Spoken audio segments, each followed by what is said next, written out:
अब हम समझते हैं कि CPCSEA को बनाने की ज़रूरत ही क्यों पड़ी।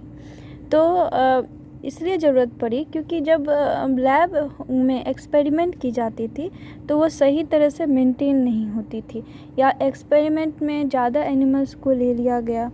तो इस सब को ही ध्यान में रखने के लिए CPCSEA को बनाना पड़ा। तो आइए देख लेते हैं इसमें क्या क्या चीज़ को देख लेते हैं। तो यहाँ पे है कि ये CPCSEA जो है ये इंश्योर करती है लैब एनिमल को कि वे वेल मेंटेन है या नहीं है। वो क्या देखती है कि जो एनिमल्स हैं जो जिस पे एक्सपेरिमेंट हो रही है उसकी मेंटेनेंस सही तरीके से की जा रही है या नहीं की जा रही है। और दूसरा है कि एक्सपेरिमेंट जो है वो कंडक्ट हो रहा है वो इथिकल मैनर में कंडक्ट हो रहा है या नहीं हो रहा है। इथिक्स को भी फॉलो करना है। इथिक्स में आप सब जानते होंगे इथिक्स क्या होती है। मेनली है ना, हम लोग 4 चीज़ पे काम करते हैं: ऑटोनॉमी, फिर मालफिसेंस, बेनिफिसेंस और जस्टिस। ये चारों चीज़ इथिक्स के अंदर आती है। तो इथिकल मैनर में हो रही है काम या नहीं हो रही है, इस चीज़ को हम ध्यान में रखते हैं। नेक्स्ट है कि CPCSEA जो है ये प्रोमोट करती है ह्यूमन केयर ऑफ एनिमल।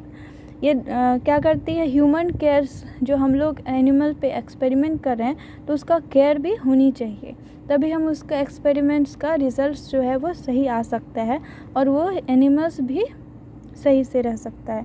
तो इसका यूज़ जो है हम 2 चीज़ में देखते हैं, एक बायोमेडिकल और दूसरा बिहेवियर्स में, और दोनों ही किस चीज़ के लिए ज़रूरी है, तो रिसर्च के फील्ड में ज़रूरी है। और नेक्स्ट जो है वो ये इन्हेंस करती है, ये बढ़ाती है किस चीज़ का, तो एनिमल के वेल बीइंग को, एनिमल अच्छी तरह से रहे इसके लिए ये इसको बढ़ावा देती है, एनिमल की क्वालिटी अच्छी हो सके। और तीसरा है कि बायोलॉजिकल नॉलेज जो है वो किसके रिलेवेंट में, तो ह्यूमन और एनिमल दोनों के रिलेवेंट में सही नॉलेज हो पाए, इसको भी ये इम्प्रूव करती है। नेक्स्ट है इन्हेंस करती है। नेक्स्ट है कि ये इम्प्रूव करती है लेबोरेटरी एनिमल फैसिलिटी, क्योंकि ये रिव्यू करती है, चेक करती है, रिकॉर्ड को रिव्यू करेगी और लैब को चेक करेगी। तो ऑब्वियसली ये है कि एनिमल की जो लेबोरेटरी फैसिलिटी है वो इम्प्रूव करेगी।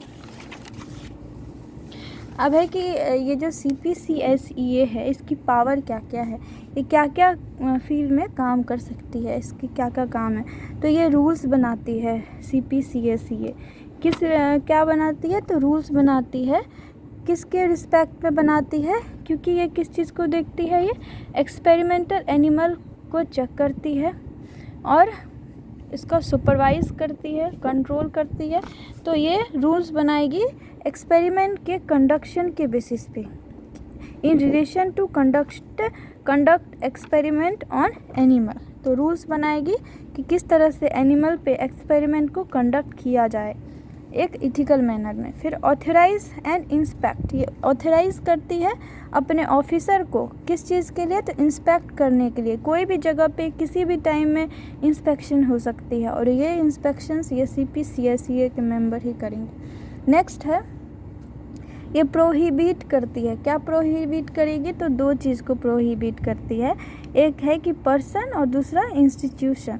किसी भी पर्सन को एक्सपेरिमेंट करने से रोकती है और किसी इंस्टीट्यूशन को भी एक्सपेरिमेंट जो है एनिमल को अगर गलत तरीके से कर रही है तो उसको रोकने का पावर है CPCSEA के पास।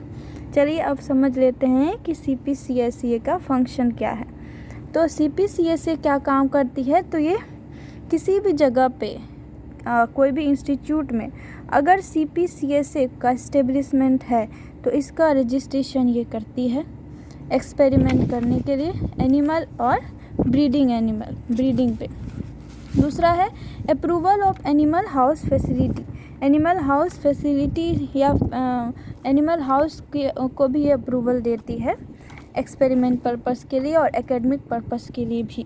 Permission of the committee for the conduction of experiment, तो ये क्या करती है, कमिटी के थ्रू ये क्या करती है, एक्सपेरिमेंट कंडक्ट हो सके, होना चाहिए या नहीं होना चाहिए, इस पर ये क्या करती है, परमिशन देती है।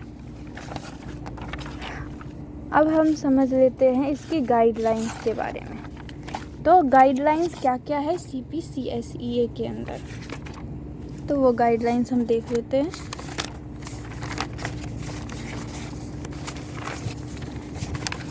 फ्रेंड्स, इसके अंदर जो गाइडलाइंस है उसकी ये सब आउटलाइन है कि ये चीज़ को हम क्या करने हैं, ध्यान में रखेंगे। आइए देखते हैं क्या क्या चीज़ को हमें CPCSE के अंदर देखना है। तो सबसे पहले वेटनरी केयर, क्योंकि एनिमल पे एक्सपेरिमेंट चल रही है तो एनिमल का केयर होना बहुत ही ज़रूरी है। इसलिए हमने वेटनरी डॉक्टर को भी अपॉइंट किया था और CPCSE ने। तो उसकी किस तरह से केयर हो सकती है, उसकी कैसी फूड होनी चाहिए, ये सब हम देखेंगे। तो वेटनरी केयर्स। नेक्स्ट है एनिमल प्रोक्योरमेंट, यानी एनिमल को कहाँ से हम ख़रीद सकते हैं, कहाँ से रिसीव कर सकते हैं, उसके बारे में गाइडलाइंस है। क्वारंटाइन, जैसे एनिमल को हम कहीं से लेके आए तो फिर उसको क्या कर देंगे, डायरेक्ट हम केज में सारे एनिमल के साथ नहीं रख सकते हैं, उसे हमें क्वारंटाइन करना पड़ेगा। तो इसके लिए भी गाइडलाइंस है।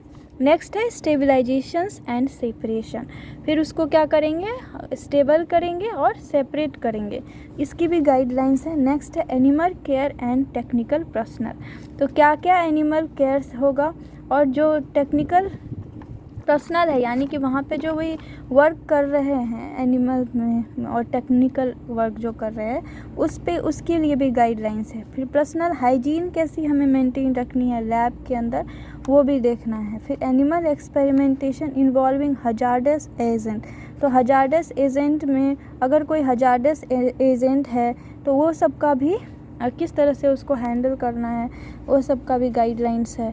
नेक्स्ट है multiple surgical procedure on a single animal, कि एक ही एनिमल पे हम कितनी बार एक्सपेरिमेंट कर सकते हैं, कम से कम उसकी गाइडलाइंस है। नेक्स्ट है फिजिकल रेस्ट्रेंट, मतलब कि हम उसको क्या करेंगे, स्टेबल कैसे करेंगे, किस तरह से उसको रखेंगे। एनिमल फैसिलिटी, क्या क्या फैसिलिटी होनी चाहिए उनकी।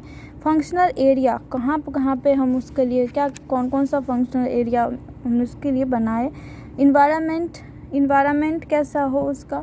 एनिमल हस्बेंड्री, तो उसकी देखभाल कैसे करनी है। सोशल इन्वायरमेंट, मतलब उसके लिए किस तरह का इन्वायरमेंट मेंटेन किया जाए, ज़्यादा शोर शराबा नहीं होनी चाहिए, बहुत ज़्यादा लाइटिंग भी नहीं होनी चाहिए।